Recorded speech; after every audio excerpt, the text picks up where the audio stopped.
status of the trees on Main Street. Hello and good evening to all of you.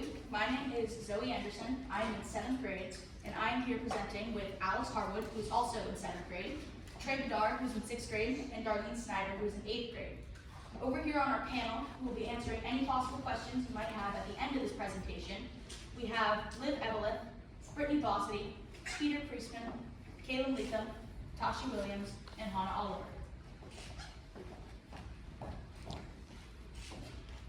Before we get started on this presentation, we just want to define some simple terms that we will be using throughout this slideshow.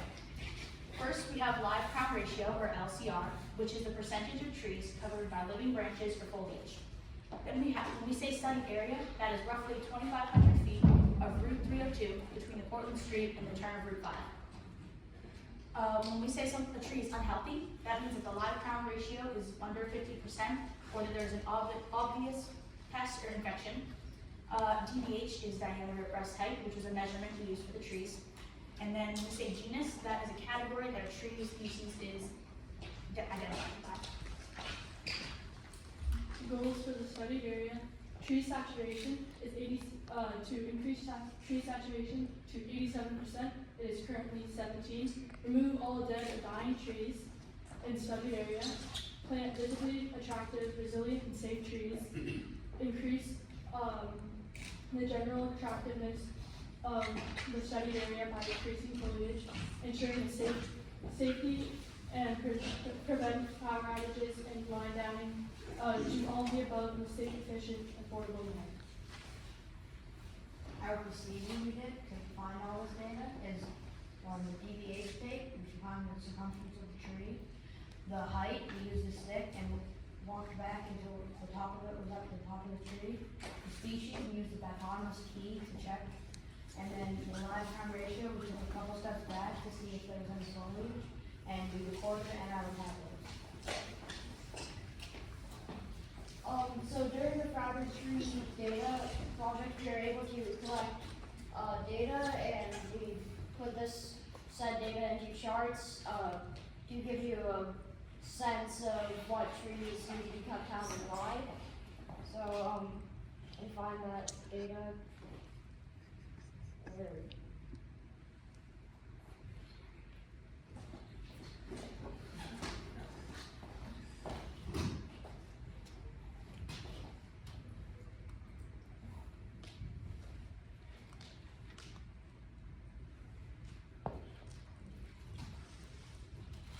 So you can see here, go to this map over here, you can see that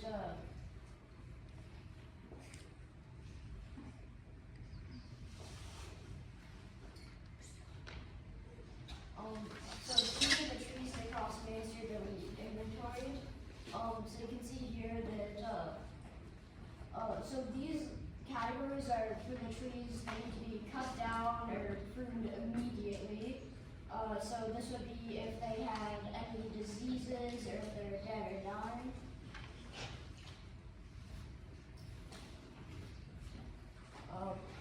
These charts are, they show like tree composition across Main Street. You can see here that 36.5% of all trees on Main Street are green ash, which is way too much for one species on our area. So, and green ash, it is native, as you can see here, but it has lots of diseases. It's susceptible to diseases and fungi, and most of the green ashes on Main Street are dead or dying as well.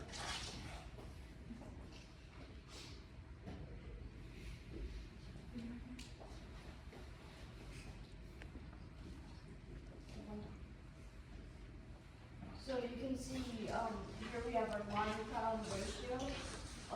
So some of these are good, like 95 and 98, but which means they're really healthy trees. But these ones, the zeros and the ones, we need to be worried about. Anything below 50 is unhealthy. So most of these trees along here are dead or dying. So like above this mark is good trees that don't need to be cut down immediately. And over here you can see the height of our trees. So a good height for trees is below 70 to 80 feet, so they don't fall on cars or power lines if they fall down. You can see a good margin of them are okay, but up here the 96s and 100s and even the 90s, those need to be cut down because they could be a hazard if they were to fall or anything.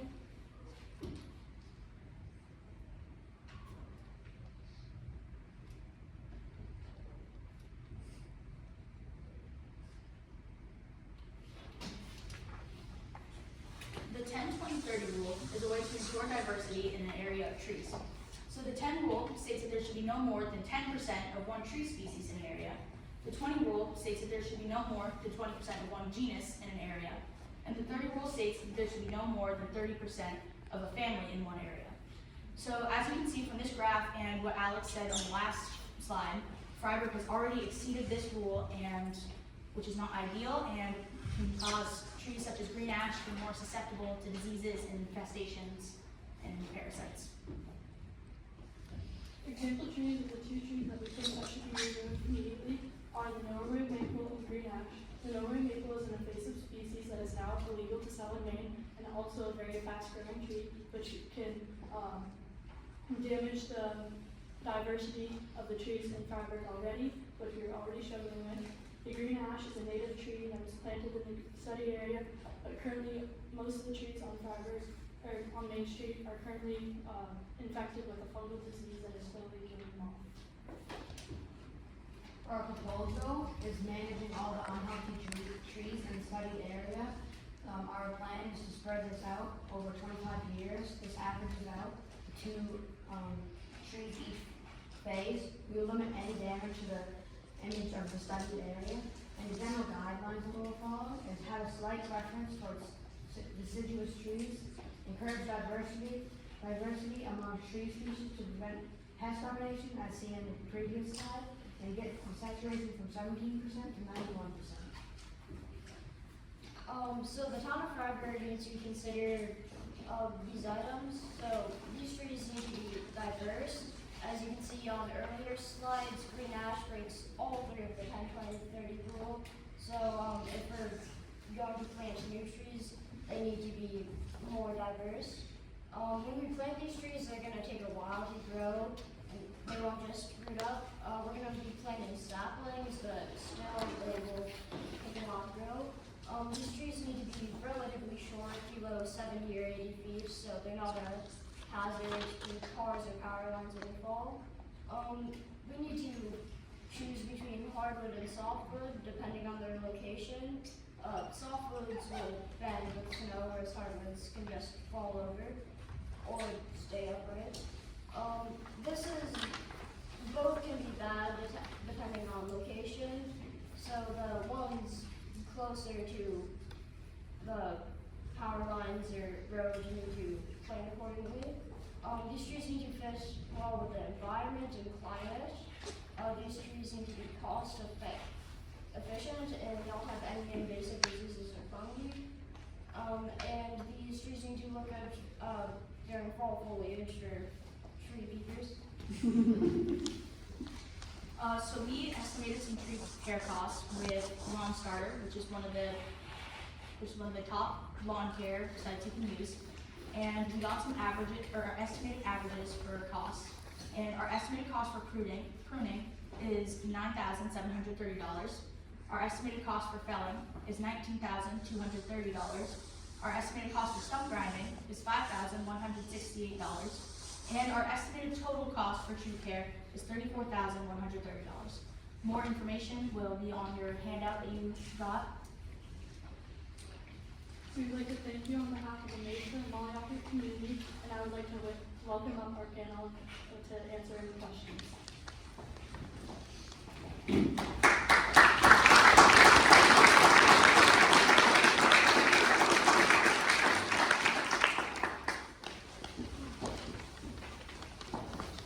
Greg, you got any questions? Yeah, of course, I have a ton of questions, but I'll start with one that got mentioned in your presentation, that is tree saturation. And I'm curious about You say that there's now 17% in that section you studied, and we get to 90%. What do you think 90% looks like? Can you give us a picture of? Yeah, so 90% is sourced from some of the bigger cities in America, and they have much more experienced professionals managing those, and so would look, picture, have you ever been to like Upper West Side? You know, not in, not crazy dense, but probably one every 20 feet. So probably the branches touch each other more or less, or come close? Yeah, probably Kind one of every spacing. 5 feet, yeah. Should I go again? Go ahead, I've got a question. Go ahead. I'm particularly interested in your data on green ash. I've also been kind of interested in ash recently, learning that as a native species there are 3 varieties, and we've been looking at brown ash as well. Have you guys studied that at all? Brown ash is the tree that's most commonly used by Wabanaki people for basket making, and so it grows. It's been hit a little less, luckily, because it's not as common as green and white. But it's also, so we're kind of looking around in this area for where brown ash might be and protect it. And they have a seed collecting, University of Maine has a seed collecting project. And so I think it would be interesting also to kind of take a look at what other ash trees might be successful here. But I do know, you probably know about the emerald ash borer. And recently, I don't know if you saw in the trees that you guys did, but recently I saw how bark is getting peeled off of trees. Have you heard of that? And why that happens? Do you know anything about how that happens? The ash borer actually, it makes damages the tree by eating maybe off the bark, but also it damages the tree by boring into the tree, and so that causes a lot of problems for the tree, so it kills it slowly over time. But they'll make they'll bore into the tree, and the holes will be about the width of a pencil, and they'll eat the tree, but also lay their eggs in the tree, and then their babies will eat it, so it'll slowly kill off the tree over time, and so that might be why the bark is slowly peeling off. And I got a follow-up question, what's going on this green ash?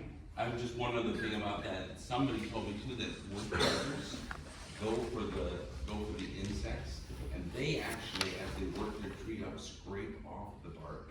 So it's called blonding. If you see a tree that kind of, especially now in this season, if you see a tree that kind of looks yellow, a little more yellow, the birds have taken it off in order to get those broken.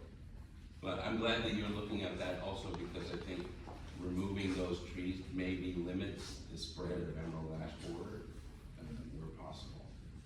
So thanks so much. That was a great presentation. I have a little question on your green ash.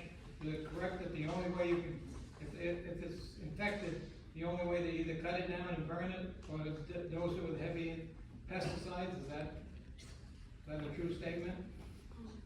That is, it is definitely one way to get rid of the emerald ash borer by chopping down the trees to its strength, or maybe getting it by pesticides, but that is the only way that I know so far.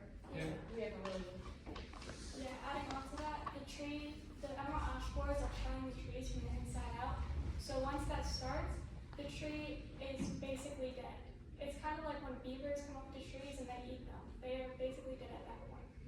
Because I had read that a heavy dose of pesticides, which isn't good for us beekeepers very well, is another way to help prevent it. Thomas? I'll ask the next question. You proposed, any proposal that says 2 trees a year. Town of Fryeburg can't wait and do 2 trees a year because all the dead trees out there. We talked about quicker than that, because the ash trees are terrible, and we have limbs come down fairly often there. It is good CMPs come down, they must know you're coming tonight, because they're down trimming the trees on Main Street this week, so the word that you're coming, so they might have trimmed some of the bad out of it. Still, we have a lot of trees that need to come down, and that just shouldn't wait that long. I mean, yeah, so they can, like, it can be cut down more at the same time, but like we're talking once we get into trees that aren't already dead and a threat, it should be only 2 trees a year. Oh, sort of rotating it, and, Yeah. okay. And your study basically was from Portland Street to the Academy? Yeah. Okay. It was more of, yes, the appealing value of it, because large masses of the trees usually aren't very appealing, but in the state that we're in, it would probably be a very good option. Yeah. So I'm gonna talk about the money that they're talking about, because I'm sure that's what the parents think of first. You guys said it was about $34,000 it would cost to help and work on those trees. The offset to that, does that include savings of fixing these trees in the such that if a tree comes down, then there's a cost to that anyway? See what I'm trying to say? I'm not explaining it correct. So there's a cost anyway, so if you're gonna pay to take a tree down, you might as well pay to take it down correctly and not cause a problem, rather than let it fall and wipe out all the power on Portland Street for however long.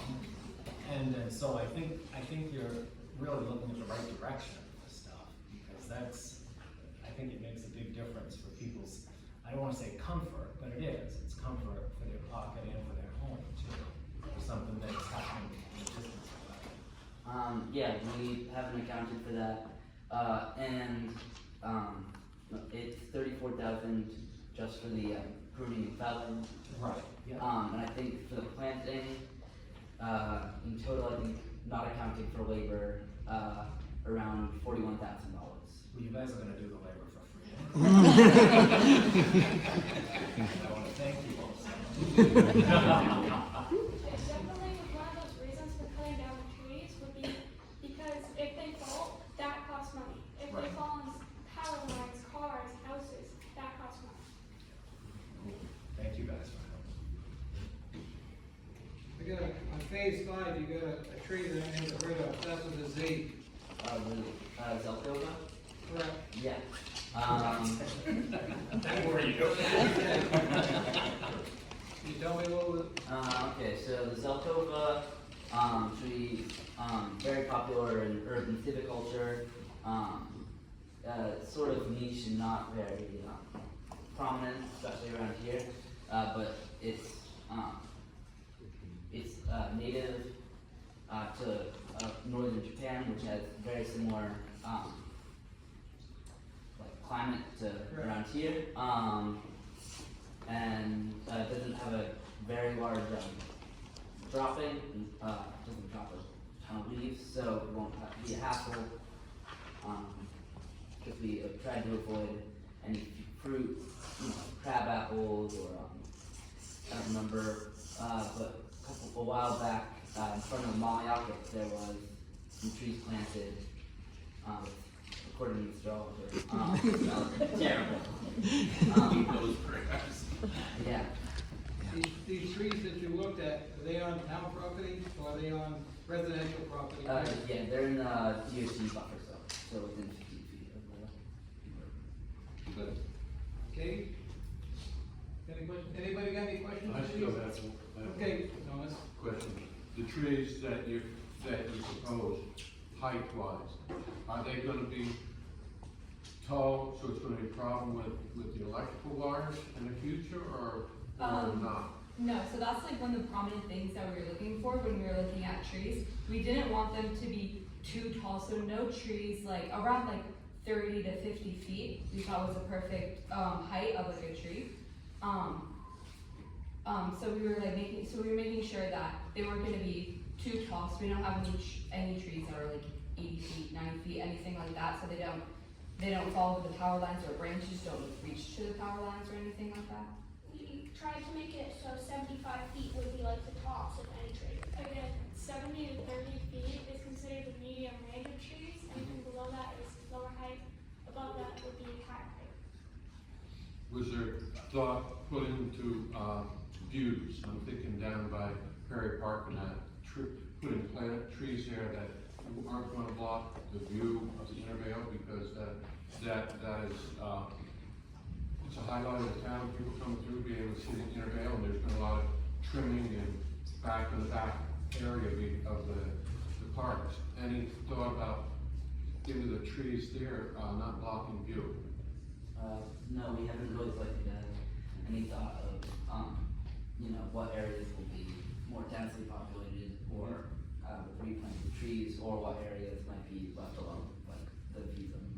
Well, trees, but not so it totally block view. Yeah, smaller trees. Yeah, obvious. The way the trees are lined out on the area currently, they would not block that area if they were planted in similar spots along that area. And I also see one of the things you have Scarlet Oak in there, with the problems we've had with all the oak trees, been killed this last couple of years. Is it wise to put oak back? Is this a disease resistant, or is the moss gonna get that? Diseases come through. The elm trees in town were taken out by disease. Now the oaks and ash disease and bugs, are these, disease resistant? So we were like,